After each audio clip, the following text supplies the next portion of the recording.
Welcome back everyone to Redstoning with Steve, and yeah, a rather belated episode, but this kind of stuff is, it is going to happen because, you know, I've got stuff on in real life and sometimes I just can't think of anything to do inside Redstoning with Steve, which is kind of the problem I ran into, and I had a lot of other stuff on as well with the server and stuff, so skipped last week, but of course we're back this week, and this episode is called Proper Logic, and really it is because I couldn't quite think of anything proper to go over, so I'm going to go over some of the circuits that I'll probably never cover in another episode, just so you can see some cool circuits, I guess. So let's get started. So our first circuit we're going to cover today is the very I guess infamous XOR Gate, or XOR Gate, or whatever you want to call it, but XOR is the gate, and it is a very notorious gate because it's one that a lot of people don't really know how to make, and it's actually not that difficult, but if you want to compact it or put it kind of in a different form, it can get a little tricky. So basically an XOR gate, what you want to do is just start off with this contraption here, and we know from over there, and I've built it like 3 times in this world, it is an AND gate. Or in this case, because I've got the inverted output, it is a NAND gate, but we can just get rid of that. In fact, I will put a redstone lamp there, just so we can have... I'll do this just so it's raised up. So I'll turn that in. So we've got this, and only when both inputs are on is the output on. So that is an AND gate. Pretty basic. You guys should probably know that. If you don't, I highly recommend you go back and watch, I think it's episode 2, so go back and watch that. So basic AND gate here, and I've spread the inputs out for a reason.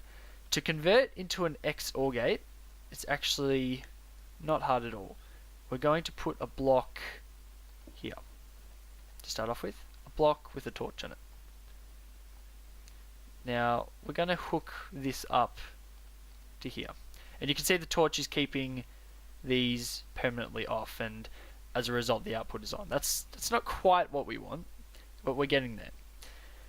Now we need to hook these inputs up to this torch, so we're going to go like that, and the repeaters are there just because if I did that, it'd just create a ridiculous circuit, so that's why it's like that. And you can see what's happening here is that we've got the AND gate here, just as it was before, but from each input, and you can see that the inputs do not interfere with each other, and that is very important in this. Both inputs go to another input here, which is inverted, which powers this on and off. And this just basically creates the XOR condition. So when we turn this on, it's going to go through here, it's going to turn this torch off. So this torch is actually irrelevant when either input is on, because it's going to be off when either input is on. As you can, I'll whack one on, and you can see it's off. And if we turn the other one on, and you can see it's always off if one of the inputs is on. So we're going to turn them both off. So all this sort of extra little bit does is turn this on when both inputs are off, so when it's not receiving any power. And this kind of just creates the XOR condition. So basically, when we turn this input on, this is actually no longer relevant, and it just behaves like a normal AND gate. So when one input is on, what does AND gate do? Only when both inputs are on is the output on. So, and I technically I have created an XNOR gate here, because an XOR gate requires when the inputs are different for the output to be on. So I'm going to do that. It's a little different from the AND gate. So both inputs are off, output is off. When one input is on and the other input is off, the output over here is on. And that is the definition of an XOR gate. and we could turn both of these on, and it just behaves like the normal AND gate. And because we're inverting the input here, it comes out like that. An XOR gate is actually, it's an inverted XNOR gate, technically. So XOR and XNOR are just inverted. So this will be an XNOR gate, as I explained before. Very, very simple. And why would I want to ever build an XOR gate? Well, let's say you had a door. That's, yeah, it's just whatever. So, shouldn't that door be open? Yep. So we've got our open door here, and we walk into our base and we flick the lever, and let's pretend that this lever, and I'll move it, this lever is on the outside of our base, and this lever is on the inside of our base. And the default state is the door is closed. So we hit one of the levers, we walk through our door, yep, and we're on the inside of our base, and we hit this one, and the door closes. And then if we exit our base through our secret entrance, I don't know where that would be, but, and we hit this again, the door will open again. So XOR gates basically mean whenever you change the state of any of the levers, the output state will change, which is an extremely useful circuit. And yeah, it's very simple to build as well. You've just got an AND gate, and you've just got this extra little thing that when both inputs are off, this will keep the output. This will make the output off. So very, very simple, not hard at all, and definitely not as hard as people make it out to be. So now I guess we'll move on to the edge detectors. So I know I covered edge triggers or edge detectors in another episode, which was the double piston extender one, which will be over there somewhere.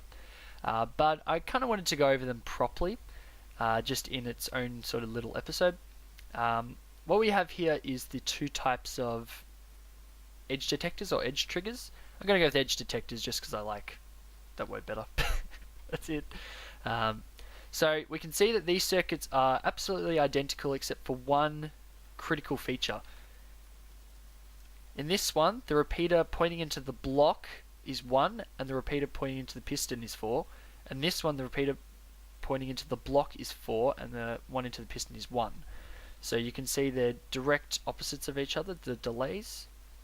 And what this will do is when I turn this line on, this repeater will power this block going through for 3 torches, or 2 torches as it were, because of the way the piston extends. 2 torches of delay, and then the piston will extend and it will no longer be powering it anymore. So basically when we turn it on, it will be powered, but when we turn it off, this will depower before the piston retracts, so it will only activate on when I turn the lever on. Hence, this is a rising edge trigger, and you can see when I turn it off, the output does not activate. Now this one is a little different because of the repeaters, and the exact opposite happens. So when we turn it on, the piston will extend before this gets to it. When we power this, the piston will retract, and because this is still on, it will power and go through. So it activates when I turn it off. Hence, it is a falling edge trigger. As we can see, only when I turn the lever off. And what happens when you put them together? You get a zero crossing. Zero crossing edge trigger, which it's a fancy name which means rising and falling edge. So when I turn the lever on, we can see we get a pulse. When I turn it off, I also get a pulse. So it's a combination. Very, very tricky. And by utilizing some tricks with pistons, you can actually make these one wide, and these are pretty ingenious designs, and we've got in order because I kept them in order. So we've got rising, falling, zero crossing, rising, falling, zero crossing here. We've got the rising, so when it turns on it activates, when it turns off it doesn't. And you can see what's happening here. We've got this going through here, but also activating the piston. So the pulse goes through here, and because this pulse will actually travel faster than the piston, because the piston takes 2 torches to fully extend, and you can see if I place the block here, it doesn't show it, but I'll turn it on, and you can see how this is going here, and it's actually cutting the wire, and that's on purpose. And yeah, basically this will travel through here, power this over to here, turn this on, but a torch delay after, it will cut the signal, so it will give a nice rising edge pulse. Very nice. And one wide, which is very, very handy. This is the falling edge trigger, and in fact the falling edge and zero crossing are pretty much identical, except for this has one torch and this has two torches, and the two torches just stops the rising edge one. So I'll do the falling edge. It gives a slightly longer pulse. I'm not sure if there's another design out there. I kind of made these on the fly. And the zero crossing, and I'll explain the zero crossing because the falling edge is identical. Goes through here and powers this piston, which will take two torches. One torch of signal goes through, turns it on, but it gets cut off with the next torch of delay. So, as you can see, and when this piston retracts, extending a piston will take two torches of delay to cut this block, but when it retracts, it will actually let the signal through instantaneously, and because we've got this one torch of delay here, it will give another one torch signal. This is the same, but we've got it set to two torches, so it's at the same speed as the piston, so it will cut the block before the signal gets there, and that's all there is to it really. So some nifty designs and some nice way to get some proper logic in here by using this sort of thing. You can actually make stuff like an RS latch, not an RS NOR latch, an RS latch or SR latch, which is just a reset and set latch with sort of cutting wires with pistons, which is very, very handy. I think that's all for now. So I actually thought of a good circuit to go through. We're going to go through the ABBA circuit now. So here we have your everyday basic standard ABBA switch, and no, it has nothing to do with the ABBA style of caving for those of you who are familiar with the Minecraft guys. It stands for ABBA switch, which basically means when you flick a lever or put an input on, the outputs will go on AB, but when they go off, they will go BA. So AB then BA. So AB-BA would probably be a better name for them, but whatever. So I'm going to get a sign here just for a sec. I'm going to label this one, I think this one is, yeah, that'll be A, B. Alright, so we're going to hit this lever. You can see A goes on first, followed by B, very, very clearly. Now when we turn this off, normally when you turn a lever off, the one that goes on first will go off and then the second one, but not in this case. You can see B clearly deactivates before A. So AB, BA. Very, very useful circuit. Very, very good for piston circuits when you want something to retract, like you want to push one block up and then out, and then you want to pull that block back and then pull it back. It's a very, very, very useful circuit, especially for stuff like retractable workbenches and stuff. Very useful. So how does it work? We've got our piston here, sorry, just words stuck in my head. Repeater here, one delay, okay, pointing to these outside blocks. And we can see that it's actually powering this one. So A will turn on after one torch of delay. B will actually turn on after 1 plus 4 will turn on after 5 torches of delay. So you actually don't even need this block, you can actually just do that. But the advantage of doing this is that if you switch the direction of these two repeaters, you can actually have A over here. So that's just kind of the advantage of doing that. So we've got the two repeaters here, so A will turn on after 1 torch of delay, and B will turn on after 5 torches of delay. Alright, so we can see that, so let's do that. Yep. But this little extra repeater does something really cool.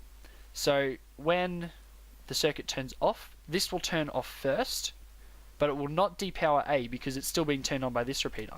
it will actually go all the way around this. It will turn off this repeater after 1 torch, turn off this after 4 torches, which will turn off B, and this little extra repeater here will turn off after another 4 torches, which will turn off A. So in effect, A will turn off 4 torches after B, or will turn off however many delay you put in here. So this is the critical delay in here.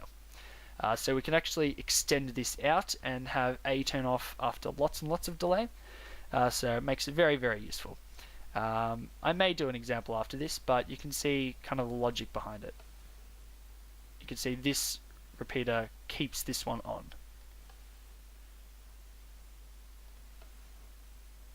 So very, very useful. There are a lot of other ways to build this, but this is usually the one that you go with because it's just very simple. So before we end here today, I've got 2 little quick ABBA designs to show you. In this one, it's the same as this, but I extended this line. So in effect, A will turn on, then B, exactly the same as in that circuit. Actually, exactly the same delays.